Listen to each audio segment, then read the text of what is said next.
¿Qué pasa con Mariela? El podcast llega gracias al auspicio de Crecos, Créditos Económicos. Doctor Alberto Campodónico, médico intensivista, vamos a traer este tema de cirugías para adelgazar.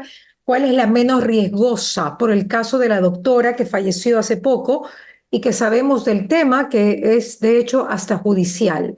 La cirugía menos riesgosa para bajar de peso. Bienvenido, doctor Campodónico. Muchas gracias, Mariela, y un saludo a todas las personas que nos están escuchando.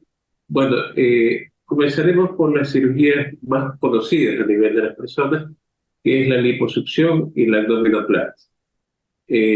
Pero realmente estas dos cirugías como tal, más que cirugías para poder bajar de peso, porque sí se baja, en la lipo se baja alrededor de unos 5 kilos, a veces hasta 8, y en la abdominoplastia se baja 10, 15 kilos, a veces hasta 20, pero ya con una dieta posterior. El objetivo de estas mismas no es exclusivamente bajar de peso, sino que es más moldear la figura y reconstruir ciertas cosas en la abdominoplastia. Ya, Nosotros tenemos, por ejemplo, la lipo como tal. ¿Cuál es la ventaja de la lipo, por decirlo así? Que usted no es invasivo, es decir, no tiene que cortar tejido. Él ok. lo que hace es establecer los puntos donde hay más grasa, por ejemplo, las piernas, los brazos, el abdomen, la espalda, la papada, Ya, debajo de lo que es los senos, etcétera. Establece esos sitios, primero con anestesia y vasoconstrictores, coloca, luego sustancias para licuar la grasa, y finalmente con pequeños trocar, más que trocar, son agujas finas, va ingresando en pequeños puntos alrededor y va absorbiendo esa grasa licuada. Estos trócares o estas cánulas tienen inclusive algo de calor en la punta y eso permite que la grasa se vaya derritiendo y ya se licúe y pueda salir ya después aspirando. Entonces, se lo va haciendo de esa manera, no necesita mayor tipo de anestesia. O sea, claro, se coloca anestesia intravenosa, por ejemplo, un midazolam, y, y se hace el procedimiento. Pero hay una cuestión muy importante. Usted dice, bueno, y si esto es nos ayuda a bajar de peso, bueno, las personas para que se someten a esto deben ser gorditos o debe ser tener obesidad. Pues lo ujú, contrario, no debe de tener obesidad. Es decir, puede estar en el límite del índice de masa corporal, o ya, quizás un poco pasado, pero no tener obesidad para someterse ya sea a una lipo o lo que es una abdominoplastia. ok, perfecto. ¿Y qué pasa con la cirugía bariátrica? También Ya.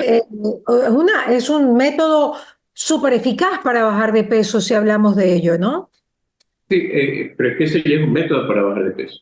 Todavía Ujú. no hablamos de la abdominoplastia, que es una cirugía no solamente para poder, esa sí puede perder más kilos, pero es más reconstructiva. Es decir, en esta cirugía sí hay una incisión que es parecida a la cesárea, que es una falange Claro. que es abajo, Ujú. corta piel, corta grasa, puede reparar los músculos abdominales cuando una mujer ha pasado varios embarazos y está ahí protruido, se pone Ya, inclusive hasta mallas, se repara a veces hernia y también se aspira a lo que es mucha grasa. Entonces la abdominoplastia toma más horas, tiene más riesgo y por lo tanto en ambas cirugías usted tiene que tener unos exámenes importantes antes de hacer, como lo que es el hemograma, la urea y creatinina que es para los riñones, los tiempos de coagulación, lo que ya, es tiroides, y algo que mucha gente no hace. Por ejemplo, es el hecho de investigar, por ejemplo, alguna enfermedad autoinmune como el lupus, que ya. también puede ser una contraindicación aquí, o las personas que fuman mucho o consumen también algo de drogas no establecidas, ¿verdad? O drogas en general, o algún tipo de medicación como anticonceptivos, o Ujú. tienen flebitis, o tienen inflamación de la vascularización en general. Ujú. Y esta flebitis puede contribuir a que se coloquen o se formen trombos a nivel de las extremidades inferiores, y estos trombos pueden ir al corazón, al cerebro, al pulmón, y ocasionar, en este caso, lástimo fue un tromboembolismo pulmonar. Pero por eso es la investigación previa, no solo la radiografía de tórax y el electrocardiograma, sino estos exámenes. Usted sabe que, por ejemplo, la deficiencia de vitamina B6 o B12 Ya, en muchas personas puede ocasionar un aumento de coagulabilidad, es decir, presencia de trombos. Y hay un examen muy importante que muchas veces se lo deja a un mar, que es el ya, dímero D. Y el dímero D es el que se hizo famoso en el COVID porque indicaba si esa persona tiene digo, un riesgo alto de producir trombos o no. Y ese examen también se debería incluir para las lipos, para lo que es la abdominoplastia. Y hablando ya de lo que es estas cirugías para lo que es, esta sí, para la obesidad, cuando se tiene 35, 40 de IMC o 50, que Ujú. ya es bastante, esta cirugía en cambio van enfocadas a perder hasta 100 libras de peso, a veces más, Claro. pero hacen un corte a nivel de estómago o hacen lo que llaman un bypass, es decir, cortan el estómago y llegan directo a lo que es intestino. Sorprender a mamá en su día es fácil si es que le regalas algo que en verdad ella quiere. Por eso visita Crecos a nivel nacional o ingresa en www.crecos.com/regalos para mamá. Así que ya sabes, donde vas a encontrar desde productos de tecnología, línea blanca, audio y video, hasta vehículos. Y lo mejor de todo es que tus compras en la web te incluyen envío gratis. Este Día de la Madre, regálele una verdadera sonrisa, mamá. Crecos es créditos económicos. Bienvenidos a casa. Como usted dijo, quedémonos en la abdominoplastia. Usted me envió Claro. unos mensajes indicándome claramente todos los exámenes que hay que hacerse antes de una abdominoplastia. Los costos suben, porque usted ahí envió una cantidad de exámenes que hay que hacerse para hacer una operación de abdominoplastia. Si nosotros vamos a lo que es lipo versus abdominoplastia, la abdominoplastia es una cirugía general, porque usted abre cavidad. Sí, Entonces, al abrir cavidad, siempre va a haber el riesgo de trombos o complicaciones que pueden venir por ahí. Digamos que los exámenes básicos, vamos a filtrar un poco, hemograma, ujú, ureatina, tiempo de coagulación, dímero D, y lo que es hormonas tiroides. Es relativo, y lo más importante ahí también la glucosa, porque la glucosa si es alta, y usted no se da cuenta, ya. puede complicar lo que es el proceso posterior de cicatrización y de infección del tejido graso. Vienen las sepsis, las necrosis, grasas, e inclusive esta grasa como tal, cuando se daña, cuando se necrosa, puede producir émbolos de grasa que van por circulación y le da tromboembolismo pulmonar, eventos cerebrovasculares, o sea, infartos cerebrales o Ya. infarto cardíaco. Es decir, que es raro, pero puede haber. Ya, Entonces, doctor, todas ¿y estas qué complicaciones. fue por qué puede fallar una abdominoplastia? ¿Cuál fue el caso de la doctora? Bueno, realmente usted puede hacer una cirugía perfecta, de una lipo, una abdominoplastia, pero vienen los antecedentes del paciente. Si usted, por ejemplo, tiene un lupus y no lo sabe, o está diagnosticado pero no está tratado, le puede dar formación de trombos de una forma automática. En segundo lugar, si usted tiene un dímero D elevado, digamos que usted tuvo COVID hace un año Ya, y le quedó el dímero D elevado y no lo sabe, y ese dímero D puede estar en la formación también de los trombos. ya, eh, Vitamina B6, B12.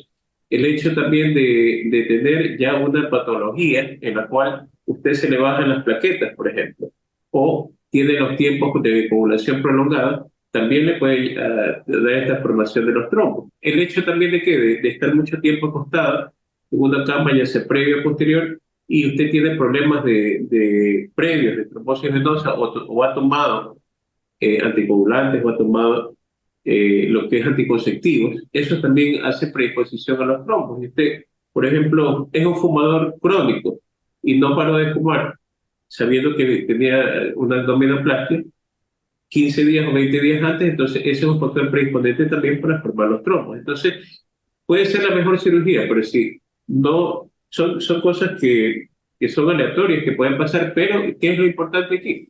El hecho de que si usted se hace una abdominoplastia o una cirugía de este tipo, tiene que estar presto a que haya un ventilador mecánico de soporte en caso de que el paciente se tenga que intubar y la medicación adecuada sospechando un tromboembolismo pulmonar o un infarto, etcétera, y tener el lugar en donde usted va a hacer la cirugía, por lo menos si no la tiene la UCI en ese lugar, tener una UCI cerca. Porque en cualquier de estos casos, como una cirugía abdominal cualquiera, puede haber estas complicaciones de ya, trombos o de sangrado o de muchas cosas. La anemia también predispone a esto. ya. Hay muchas enfermedades. También no puede fumar, ¿no? Como 15 días antes de la cirugía. Es 15, algo que 15 usted días, también indicó y que yo no lo sabía. sí, ni 15, 20 días antes ni un mes después, por el asunto de la cicatrización. Y por Ya. la hipercoagulabilidad que produce también el cigarrillo. Ya. Y me imagino que tampoco puede tomar ciertos medicamentos, ciertas vitaminas, incluso que pueden facilitar tal vez para que haya una hemorragia o no sé, alguna de este tipo de cosas. Es que es muy delicado entrar en una cirugía, ¿no? De todas Claro, maneras, sobre todo si es estética, porque te arriesgas la vida sin necesidad, por decirlo de alguna manera, ¿no, Doc? claro, inclusive si se los pone a escoger entre una lipo y una abdominoplastia, solo por el hecho de moldear la figura, efectivamente la lipo tiene menores riesgos por el hecho de Claro, que usted no hace una incisión. Pero ahí también viene el punto. Mire, muchas veces cuando hay estos tróconos y todo, si usted no tiene la destreza adecuada al hacer, por ejemplo, a nivel de abdomen, saca la grasa, está ahí, entra, sale, puede en algún momento haber una perforación, una claro, dañar un microperforación a órgano. nivel de abdomen. Y, Totalmente. y usted no se dio cuenta y comenzó la sepsis y comenzó a complicarse, o perforación de víscera hueca y termina 2 o 3 meses posteriores en quirófano por Exacto, este punto. Entonces, exacto. yo considero que es muy importante el hecho de la formación como tal de los cirujanos plásticos. O sea, hay muchísimos cirujanos plásticos muy capacitados, pero es importante cuando una persona va a pararse en un lugar, siempre las credenciales del doctor y conversar con personas que han sido paradas por tal o cual médico. Yo he sabido que hay lugares en los cuales, por ejemplo, usted va y no sabe cuál es el médico que lo va a operar, porque es un grupo. Entonces, yo siempre he dicho, quiere hacerse una cirugía en la cual involucre el hecho de cortar o de entrar a una cavidad abdominal, hay que siempre investigar los riesgos, los beneficios y la experiencia sobre quién va a recaer esto. Ahora, entonces quiere decir que esta chica que muere, esta doctora que muere, pues toda la culpa tendría que recaer en el cirujano por no haberle dicho que se haga todos los exámenes necesarios. Es una No, pregunta. no, yo no creo que la culpa recaiga en el cirujano. Primero porque todo médico, cuando realiza un procedimiento, lo va a realizar siempre pensando en el beneficio del Por paciente. supuesto. Son cosas colaterales que ocurren, porque lo más probable es que haya tenido sus exámenes básicos, un electrocardiograma, una radiografía, Básico. pero ¿quién determina, por ejemplo, que usted pueda tener una enfermedad autoinmune que no la ¿Cómo? sabemos? Un Ya. lupus, una esclerodermia. Pero eh, cómo así un médico que hace siempre abdominoplastias y que es estético no sabe que hay que pedir toda esa lista de exámenes para evitar todo riesgo, o por lo menos un 99,9% de riesgo, ¿no? Porque claro, lo que pasa es que hay exámenes puntuales que son para prequirúrgicos, lo que llamamos. ya. Pero hay exámenes que no entran dentro de estos prequirúrgicos, por lo menos no entran. Pero pareciera que ahora van a tener que entrar con este caso que se ha dado. Claro, sí, ya debería haber establecerse, ¿sabe qué es lo que yo siempre he dicho? Establecer un panel prequirúrgico, un panel prequirúrgico estético, para saber en concatenación con un médico clínico o tener ya la idea puntual, porque siempre opera un cirujano o sus ayudantes, pero el clínico es el que lo evalúa previamente. Entonces, Ya. para poder establecer estos exámenes y demás, entonces ya establecer un panel en el cual se involucren enfermedades autoinmunes, se involucren, por ejemplo, las más comunes, como por ejemplo lupus. Se involucren también las déficits de vitamina B6 y B12, y también el hecho de los hábitos, como por ejemplo lo que es el cigarrillo, lo que es las drogas, lo que es sustancias que se puedan ingerir. Y algo muy importante, una persona, una mujer, no debe operarse antes de los 18 años y no debe operarse después de los 60 años, porque son tiempos muy riesgosos, y también el hecho del antecedente de un embarazo que está iniciando y no lo sabe, porque el embarazo también tiene hipercoagulabilidad, es decir, puede formar trombos durante el embarazo fácilmente. Entonces, Ya. sí, es importantísimo el test de embarazo antes de realizar cualquier tipo de cirugía, el HIV también y otras enfermedades también que pueden concatenarse a lo que es formación de trombo. Ya. Doctor, ¿y qué fue lo que realmente pasó? ¿Usted sabe qué fue lo que realmente pasó? La verdad, bueno, no porque no estuve ahí, pero de lo que yo tengo entendido, la paciente salió bien de lo que es la cirugía Salió y bien. sí, posteriormente al ir al baño se desmayó y bueno, y ahí vino el problema de falta de aire y ya después el infarto, el tromboembolismo. Ya el tromboembolismo se terminó ya en lo que es la autopsia, porque no es un diagnóstico que usted lo pueda tener rápido, sí se lo puede sospechar. ¿Cómo?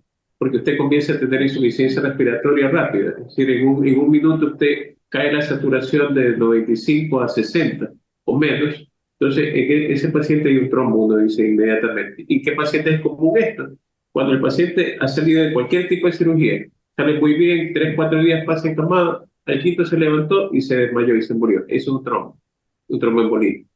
Entonces, en Ujú. este caso, no fue mucho el tiempo, pero probablemente ella haya tenido un problema de hipercoagulabilidad y eso la llevó primero al tromboembolismo y luego al infarto cardíaco. Entonces, definitivamente son causas que son una de pronto en mil, pero este uno en mil es lo que hay que prevenir. Y decirle a usted, por ejemplo, Pero doctor, pero el panel de exámenes que se hacen para una abdominoplastia, pues está la coagulación, este tipo de temas que usted me dice que le pasó a ella, se le habían hecho, porque es un panel muy común, no, o sea, no es algo raro. claro, pero no está, por ejemplo, en ese panel el dímero D, que es el medidor de los trombos. Ya, Y tampoco está, por ejemplo, un lupus o el haber pasado un dengue previamente también, por ejemplo. ya. Entonces, son cosas que ya hay que sospecharlas un poquito más y de pronto ya en un panel posterior ya incluirlas. Pero Ujú. definitivamente, siempre al punto que vamos es que toda cirugía, por muy sencilla o compleja que parezca, tiene que tener todos los exámenes importantes concatenados. Por ejemplo, usted tiene un bypass o una manga gástrica. ¿Qué tiene que hacerse previamente? Tiene que hacerse una endoscopía, porque usted no sabe, por ejemplo, si tiene cáncer, un cáncer gástrico y va a operarse y se va a complicar. Y, por ejemplo, nosotros podemos tener un cáncer en nuestro organismo, no lo sabemos y ese cáncer nos lleva a hipercoagulabilidad, a formar trombos.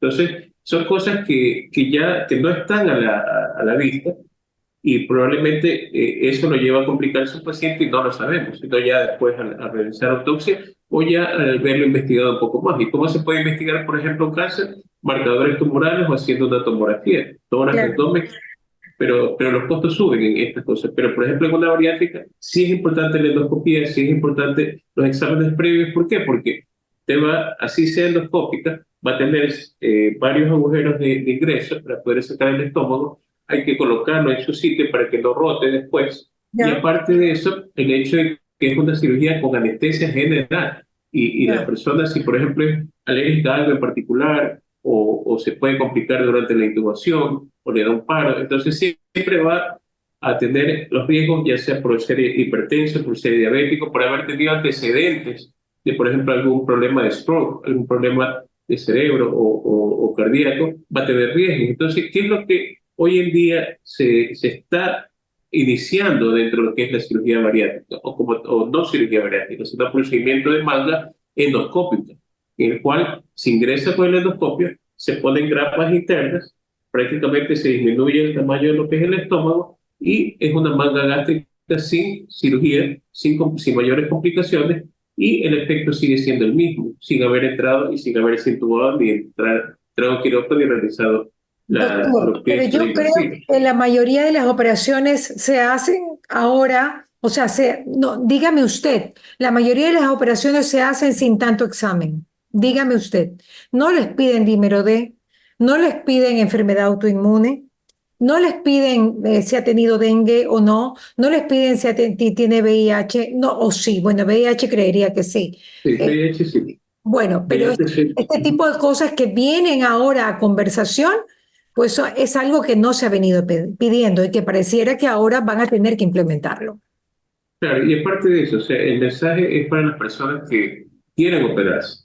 En primer lugar, saber que tienen que exigir o pedir un panel al doctor para poder realizárselo, que no es que una cirugía no es tan fácil en ese sentido. Y segundo, el hecho de que teniendo todos esos exámenes, a pesar de que tenga premura en hacerse una cirugía, que no creo que la debería de haber, así demoren un mes esos exámenes en realizárselos todos, bueno, ya los tiene completos y el riesgo siempre va a ser menor de esa manera. Y también el hecho, usted sabe que hay excelentes cirujanos plásticos, pero también hay lugares en los cuales dicen 2 por 1 o te operas por también y te bajamos el precio. Entonces, dentro de esa baja de precio precisamente está el obviar exámenes que a veces son importantes por los costos. Y Claro. definitivamente creo que no es solamente competencia, sino que se debe ya establecer ya un protocolo real por parte del ministerio, un protocolo real por parte de una sociedad de cirugía plástica o una sociedad de medicina interna, el cual se vayan a establecer. Estos son los exámenes previos que debe hacer todo médico estético, todo cirujano estético, previo a la realización de lo que es la abdominoplastia, la lipo, y posterior a eso, saber lo que es la evolución del paciente. Pero si usted ya realizó ese protocolo, usted fue un paciente y lamentablemente el paciente tuvo complicaciones, usted ya tiene un registro de lo que usted realizó y sabe que está dentro de lo correcto y ya son complicaciones que ya a veces no se pueden obviar. Claro. No, y es una gran responsabilidad porque tengo entendido que el médico tiene problemas legales en este momento. O sea, ustedes tienen una gran responsabilidad encima. Claro, definitivamente todo médico es responsable de las cosas que realiza. Yo le voy a comentar un caso hace años atrás. Yo tuve una paciente la cual tuvo un embarazo ectópico. Ujú. Yo, apenas ella llegó, se le realizó el examen de embarazo, se le realizó un eco, una tomografía. ¿Qué salió en el eco? La tomografía salió una masa. Entonces, una masa, sí, pensamos en algo tumoral, etcétera. Pero cuando yo le hice el test de embarazo, tentativamente iba a entrar al quirófano para operarse la masa. Nos llega el examen, llegó un poco tarde sangre porque era domingo, y el examen nos demostró embarazo. Entonces se le iba a operar, pero ya cambió el diagnóstico del brazo ectópico. Se le extrajo lo que es ese brazo ectópico, que estaba fuera del útero, y la paciente se salvó. Pero definitivamente es el hecho siempre de que usted puede ir más allá de lo que le dicen las cosas visibles. Es decir, Ujú. usted debe completar un protocolo diagnóstico. En este caso del tipo también, usted tiene que hacer un test de embarazo obligatorio, y ese era el HIV obligatorio porque el cirujano es el que se pone a contaminarse si es que Así va es. a operar con un paciente con HIV. Y definitivamente, si usted, por ejemplo, corre el riesgo de ingresar a un paciente que es obeso, va a demorar mucho más en realizar lo que es la cirugía, extraer lo que es la grasa, y ese tiempo operatorio, a mayor, siempre va a representar más mortalidad. Por supuesto. Entonces, definitivamente, los parámetros o los protocolos están establecidos, por eso existen las contraindicaciones relativas, absolutas y leves, y existen exámenes ya establecidos, no ahora, exámenes establecidos hace 10, 15, 20 años, pero nosotros tenemos que ponerlos, asimismo, en juego, tenemos que ponerlos ya como dicen, por parte de una sociedad, por parte de un ente legal, se establece este protocolo de esta manera. Y de esa manera se podrán salvar muchas más vidas. Y por otro Así lado, es. el hecho de regularizar las cosas. Usted va a una farmacia y compra un antibiótico sin receta médica, compra un antiinflamatorio sin receta médica pudiendo tener dengue. Entonces, de esa misma manera, no está protocolizada la farmacia y de esa manera debemos protocolizar lo que son las cirugías, los exámenes previos y los posteriores. ¿Qué pasa con Mariela? El podcast llegó gracias al auspicio de Crecos, Créditos Económicos.